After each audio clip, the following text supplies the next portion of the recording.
Well,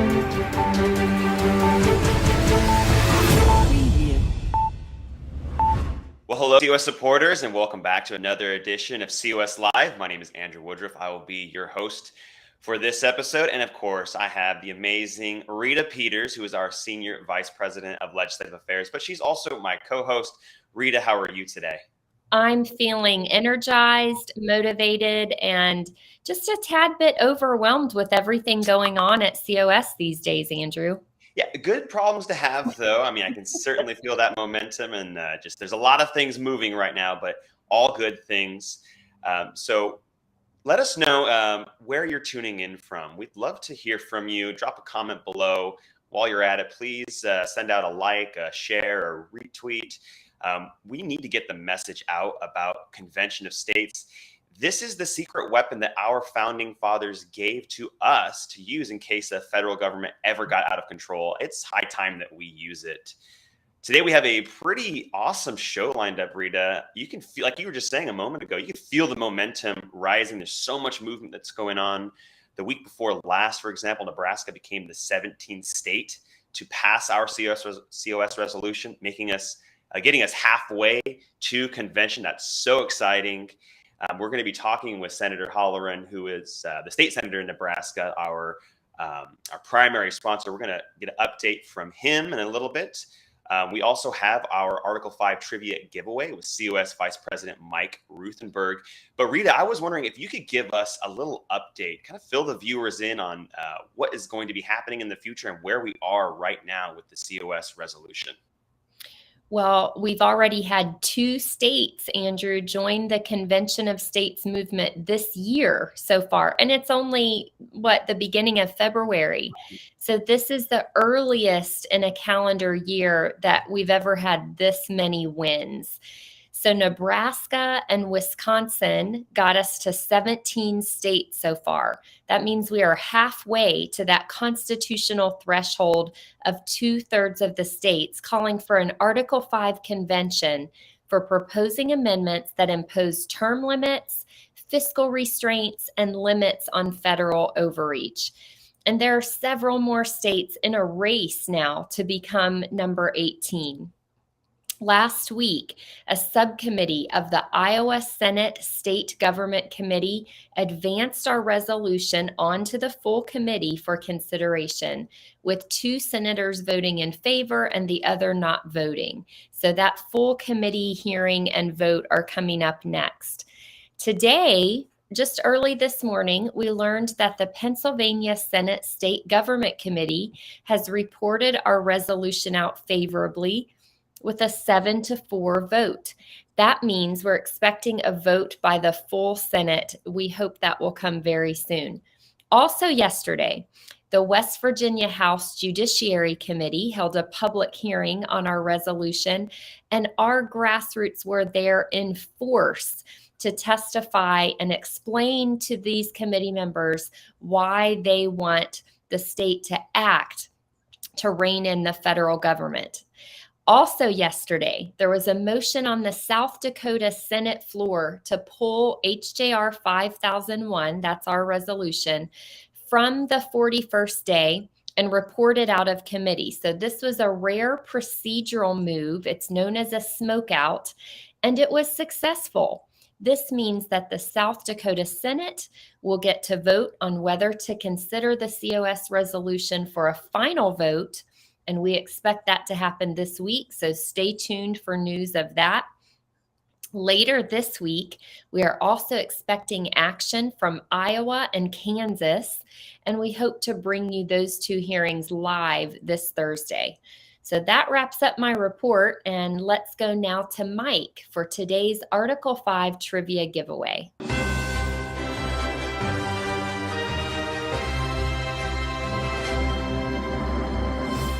Hello, Rita and Andrew. We're off to start another great week in Convention States. There's so many things happening that unless you are an absolute COS zealot, you can't know all that's going on. And that's one of the reasons why I'm so glad that you were able to come here today to be able to get a update on what's happening legislatively, what's happening with the grassroots, what's happening in COS, because there's so much, and you'll have a great opportunity to hear from an absolute hero in America, an American hero, the kind you don't see that many times in the legislature, in Steve Halloran, and talk a little bit about Nebraska, which I know you know is coming, and what a great, great story that is. But first, we are going to talk a little COS trivia. We can call this Article 5 trivia, because this will be a question surrounding Article 5. And I'm wearing a True Patriot t-shirt. We've got another one over here. This is the green one. I actually like the green one a little bit better. This was one of the strike-offs that I've got here. And we're going to give one of these shirts out in whatever color, whatever size you want, if you're the one that answers our question first. This one's not going to be easy. I'll tell you that right now. There are some questions that are easy, some not so easy. This one will test your Constitution trivia. And by the way, if you don't win, or if you're going to give up already and not even try to answer this question, then just go to shopconventionestates.com and you can go and buy one of these shirts. We have the brand new Mark Meckler Battle Cry hoodie that is really nice. I saw a picture of him wearing it today. And he said, "Isn't it a little weird that I'm wearing a sweatshirt with a quote from me on it?" I thought, well, that's what happens when you're a living legend. So hopefully you want one too. I have one. I wear it around. I'm proud to wear the Mark Meckler quote on the back of that shirt. If you want to know what the quote is, or you want to pick up one of those Battle Cry sweatshirts, just go to shopconventionestates.com and you can have one too. So now let's move on to our giveaway question. Earlier this week was the anniversary of the ratification of a constitutional amendment that overturned a Supreme Court decision. And if you look back here, you'll see this is our Constitution based on Supreme Court decisions. And some of them are good. Some of them not so good. They're literally rewriting the Constitution at the Supreme Court level. It's one of the reasons why we need Article 5. And it was exercised back in 1795, to give you an idea of how long the need for constitutional amendments have been around. So again, earlier this week, the anniversary of the ratification of a constitutional amendment that overturned a Supreme Court decision. Which amendment was the first amendment to overturn or respond to a Supreme Court decision? That's my question for you today. Stay tuned after you hear from Senator Halloran, and I'll give you the answer, and hopefully it'll be, well, if it's not a forehead slapper, then boy, I will be so impressed that you knew the answer to this one. This one's not easy. I'll talk to you later. Back to you guys. Joining us on the program today is Nebraska State Senator Steve Halloran. Steve, thank you for joining us today. It's a pleasure to have you on the program. I'm so excited to interview you today. I want to jump right into the very first question. Nebraska passed the Convention of States resolution the week before last, becoming the 17th state to join the movement to call the very first Article 5 Convention of States. So a huge congratulations to you and to the entire team that made this happen. How did it feel to get it done, though, to prove all of the naysayers wrong and to overcome such tough hurdles? I mean, that filibuster rule was a nightmare for you guys. It felt like a miracle that you were able to overcome all of those hurdles. So again, how did it feel? Well, you may not be able to tell by the expression on my face, but I'm excited. That was an exciting day, and it's been a long battle, if you will. Previous Senator Laura Epke first picked up on bringing that issue to Nebraska legislature, and then she retired from the legislature and handed it off to me. And it was my pleasure to pick up that baton. It was exciting and still is exciting. I think we've got tremendous momentum going.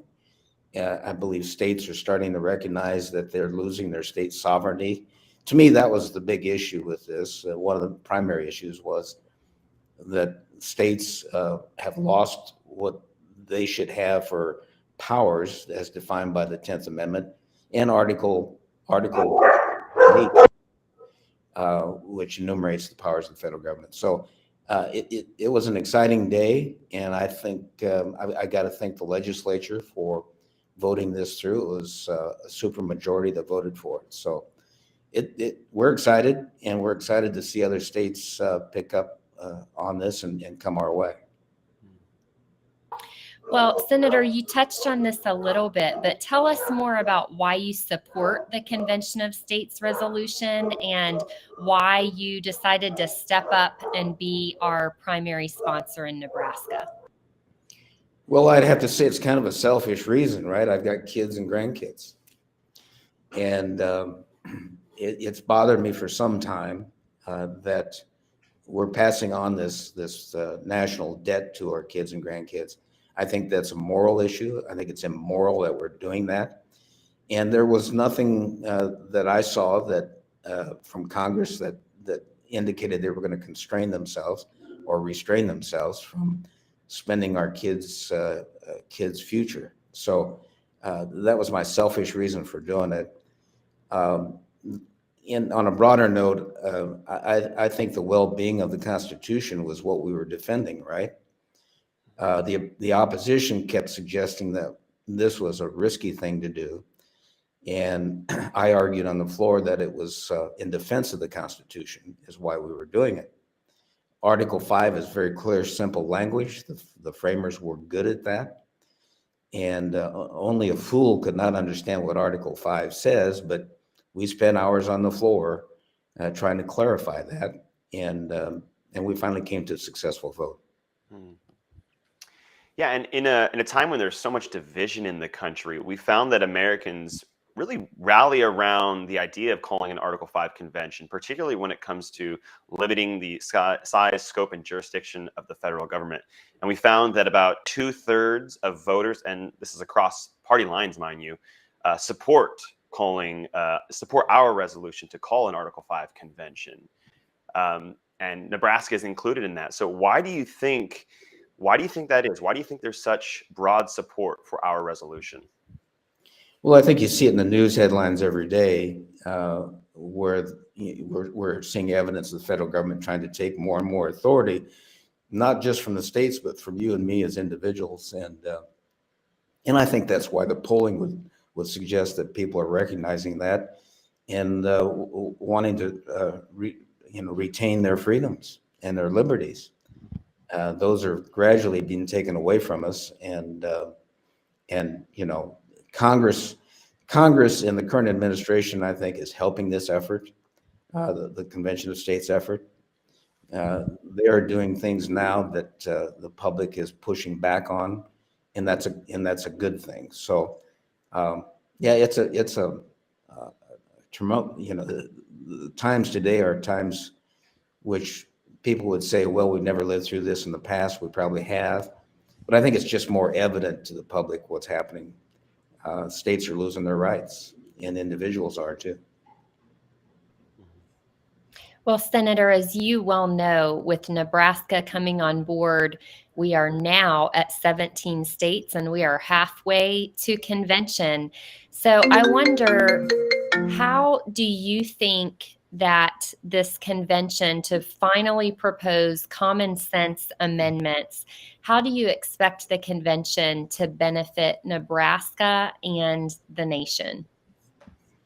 Well, I think it's going to be a great opportunity. Once the convention is called, I think it's going to be a great opportunity, educational opportunity for all of America to understand or to see what the Constitution is and what Article 5 gives us the opportunity to do, and that's simply propose amendments, right? So, again, it's an exciting time, and I think, oddly enough, in every state the debate's the same, right? The flawed and unfounded arguments of the opposition, it's like Groundhog Day in every state. We're hearing the same arguments, and they're just simply unfounded arguments. What I found novel is that I use an acronym, FUD, F-U-D, fear, uncertainty, and doubt. So whenever I brought up facts regarding Article 5 and facts regarding previous historic conventions of states, the opposition returned with FUD, fear, uncertainty, and doubt. They didn't want to deal with the facts. They just wanted to create fear. So I think we're overcoming that. I think people are reasonable people. Other states have legislatures that are filled with reasonable people. And I think they recognize, they're starting to recognize that fear is not an argument, it's an emotion. And we need to move on with the facts as laid out in the Constitution. Senator Halloran, I'd like to kind of move the conversation now to talk about the grassroots in Nebraska and our volunteers there on the ground. How important were the Nebraska volunteers to this process, and what can you say about them as a team? Can't say enough. The spotlights was on me, and I appreciate that. I don't need a spotlight. I stood on the shoulders of a lot of volunteers. Ernie Sears, Steve Jessen, Steve Steinkuhler, and a plethora of Convention of States supporters across the state. I stood on their shoulders. They're the ones that you should be interviewing. It'd be an unwieldy interview. There's a lot of them, but they're the ones that deserve the credit. I just stood on the floor and presented it to the body. But other states would benefit from learning from what our grassroots has done here. I love them. They're a great bunch of people. And I mentioned Steve Steinkuhler and Steve Jessen. My name's Steve. We comically referred to ourselves as Steve to the third power. That's cute. Well, Senator, one of the things we spend a lot of time doing here at Convention of States Action is encouraging our grassroots to be engaged with their state legislators and training them how to do that most effectively. So we'd love to get your take as a state senator. What are some of the ways, what tips do you have for the grassroots to engage with their state legislators in the most impactful ways? Well, personal contact with your own senator is the most powerful thing in the world, right? State legislators receive contacts from people outside their district, and that's important, but they pay particular attention to their own representative or senator. And that's what we did so well here, or the volunteers did so well. And I can't say enough for how effective they were. One senator told me, not a particularly conservative senator, he finally voted with us, but this senator told me, he said, the COS grassroots lobbyists were the most effective and impactful lobbyists in Nebraska. And that goes a long ways. I mean, they were cordial, they were polite, they were factual, and they represented COS very well. And my hat is off to those folks. They made it happen.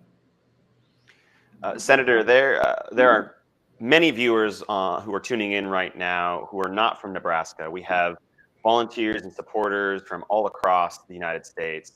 So for those who are tuning in right now who are not familiar with you or don't know your full story, can you just tell a little bit about your background, like who you are and what inspired you to run for office? Well, certainly. I'm a fifth generation farmer in Nebraska, retired. And I guess what motivated me to run for the legislature was I got tired of throwing my shoe at the TV. Right? It became obvious to me that I had to stop complaining and step up and do something. And so I put my hat in the ring, and here we are. I'm in my second term. We have term limits here in Nebraska. And by the way, I think term limits are a good thing, or I wouldn't be supporting Article 5, right? But we have a unicameral here in Nebraska, as everybody knows. It's unique. It's a one-house system. And we always refer here in Nebraska to, since we only have one house, we always refer to the public as the second house. And we have to show a lot of respect to the public because of that. So my background's pretty simple. It's devoted husband and father of 2 children and grandfather of 5 children. And those grandkids are, as I mentioned before, my primary motivation. Well, we are so grateful for you and your leadership there in Nebraska. And before we let you go, I mentioned that, we have 17 states in, 17 more to go to get to convention. We have South Dakota potentially becoming number 18 this week, West Virginia in the hopper, lots more states in the hopper as we go through the next couple of months. What would you say, Senator Halloran, to your colleagues sitting in other state legislatures that have the opportunity to consider and vote on the Convention of States resolution to finally propose common sense amendments that will rein in federal power? What would you say to them?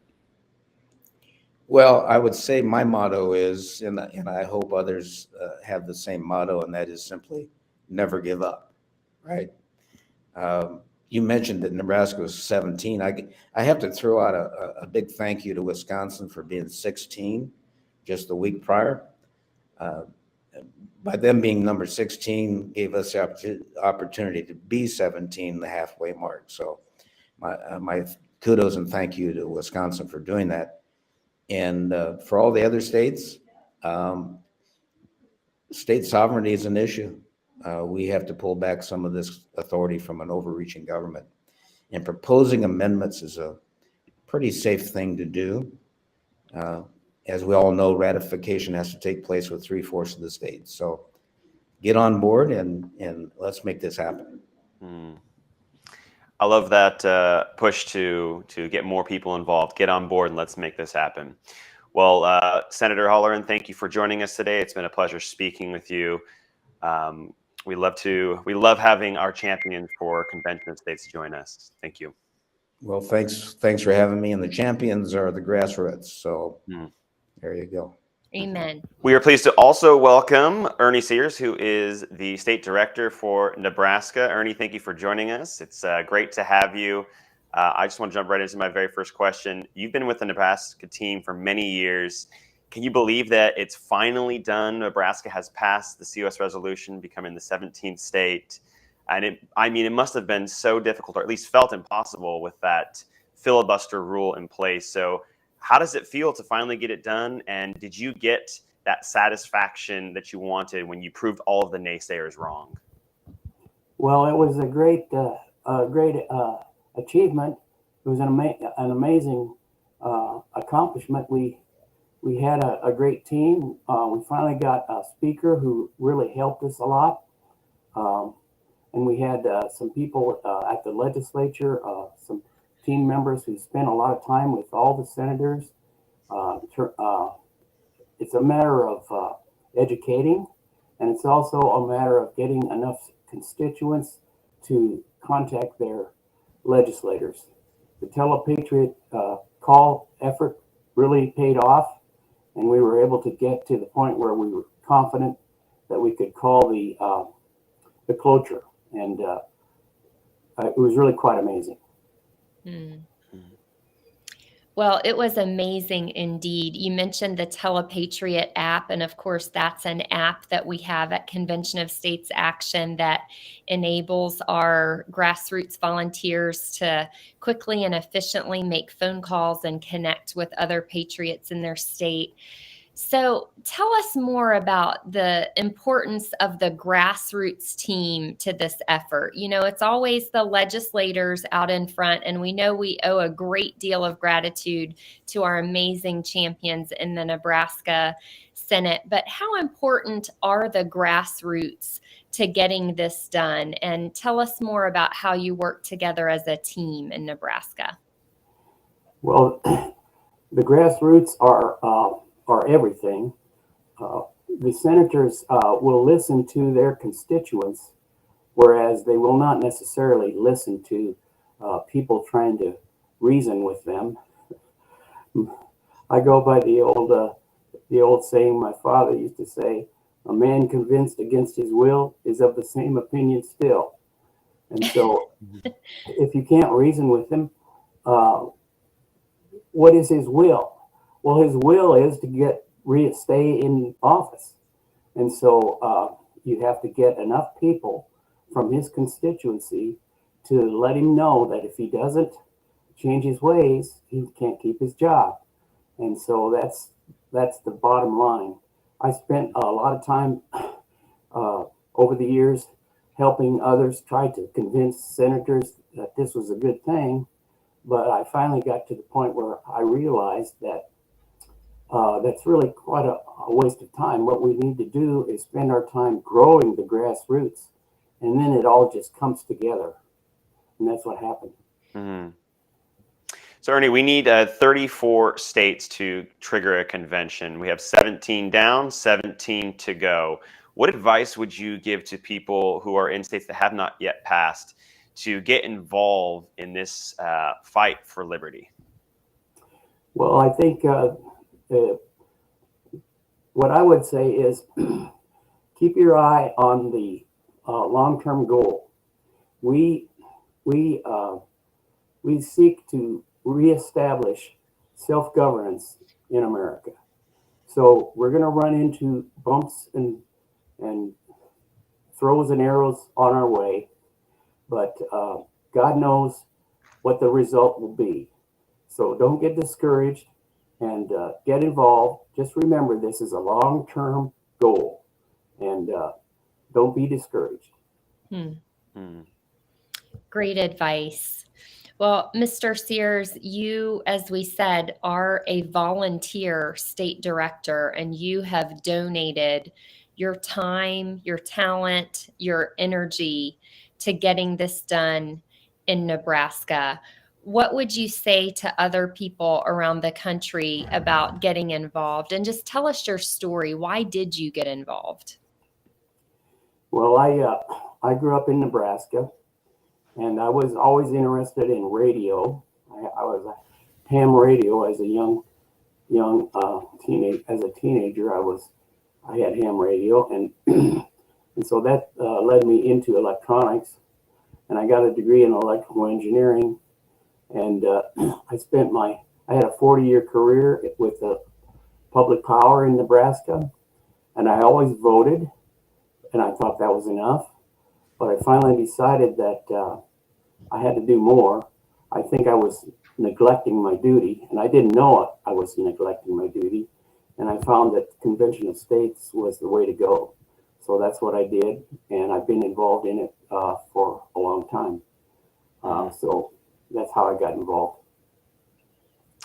Well, Ernie, thank you so much for getting involved and for being such a staunch supporter of Convention of States, and just rallying the team there to get this job done. We owe you a debt of gratitude, you and the team, for getting the resolution passed in your state. So thank you. It was a pleasure speaking with you today. All right, thank you, Drew, and thank you, Rita. All right, we have our Article 5 trivia giveaway now with COS Vice President Mike Ruthenberg. Mike, over to you.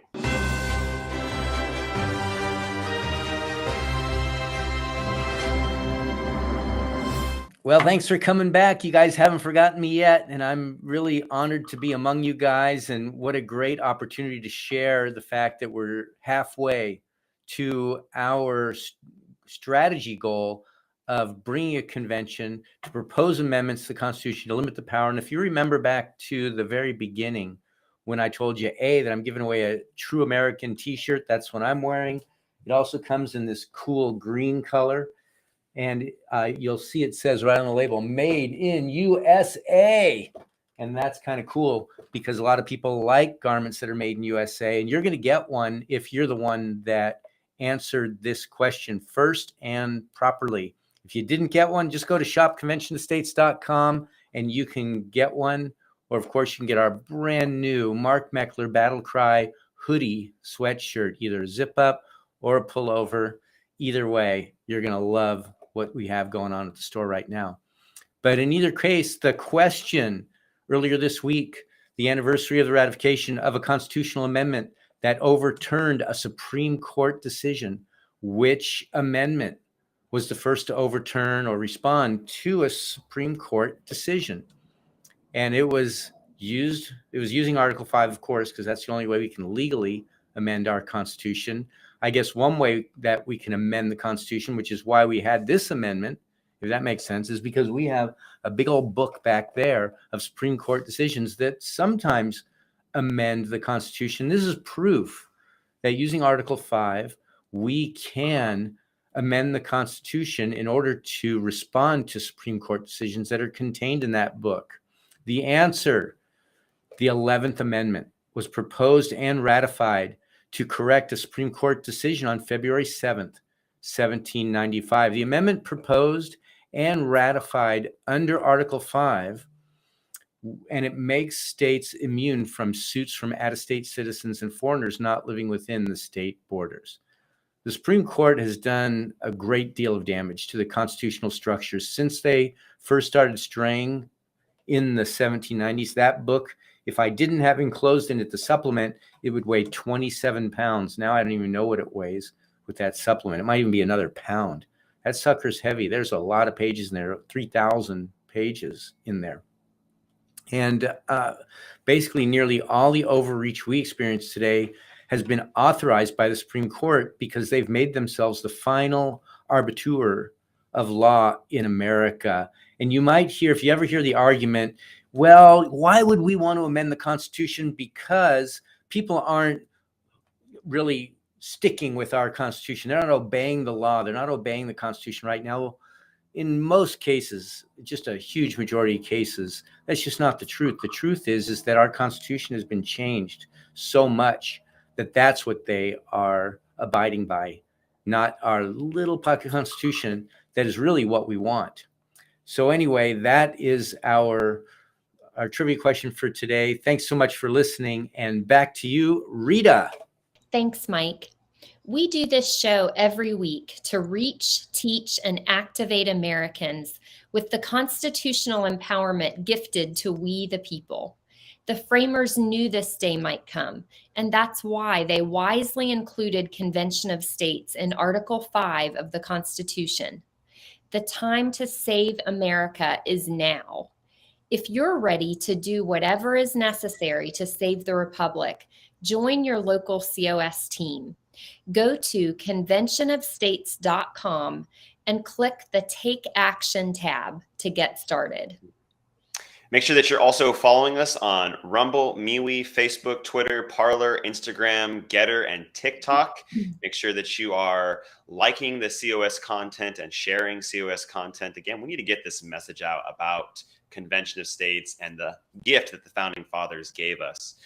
You can listen to this program and other historic Convention of States legacy content on podcasts. Just search Convention of States wherever you podcast from. If you'd like to bypass big tech and be in the know with important COS messages, you can text START to 54555. Again, that's START to 54555. Check out the Battle Cry with COS President and co-founder Mark Meckler, Sunday nights at 8 p.m. Eastern Time. And a quick note, we will likely be having two committee hearings in Iowa and in Kansas. So we're going to be live streaming those. So make sure that you tune in for those. Otherwise, we'll see you next Tuesday at 6 p.m. Eastern Time for another edition of COS Live. Remember, politics is not a spectator sport. You need to get in the fight. You need to get involved, and you need to be on the front lines. It's time for you to get in the game to save this country. Thank you for watching.